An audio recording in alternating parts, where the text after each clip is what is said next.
It's hard not to smile when you're designing a battery-powered car Does that make sense? or creating your very own chapstick. You had to measure out the ingredients.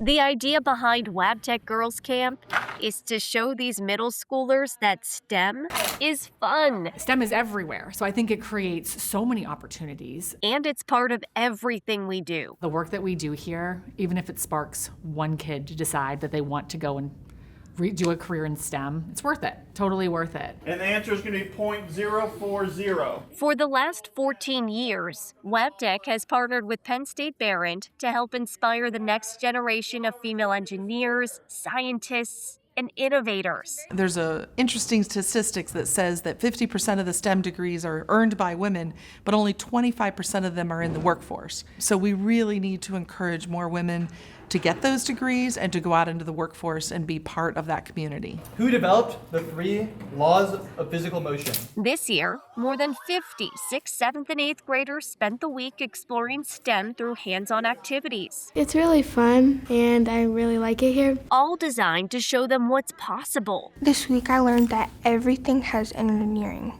in it. and turn curiosity into confidence. Honestly, I really hope that they take away that they're capable and STEM isn't just for boys. Stay motivated and don't let anybody tell you can't do it. Since its founding, the camp has welcomed more than 650 students. Do I keep any of them? And provided more than 14,000 hours of learning experiences. Our goal is to make sure that whatever we're doing is relatable in their day-to-day. And then we are going to pour them off into little beakers. And it's all thanks to our employees, who have donated their time to inspire these young learners. I thought STEM careers were building stuff, but there's much more to it. And that's exactly the point. That you get to experience things that you never thought that you could. Opening doors, Just go for it, you have nothing to lose. expanding possibilities, And so the whole idea of this camp is to show that you can do it. and helping the next generation see a future they may never have imagined.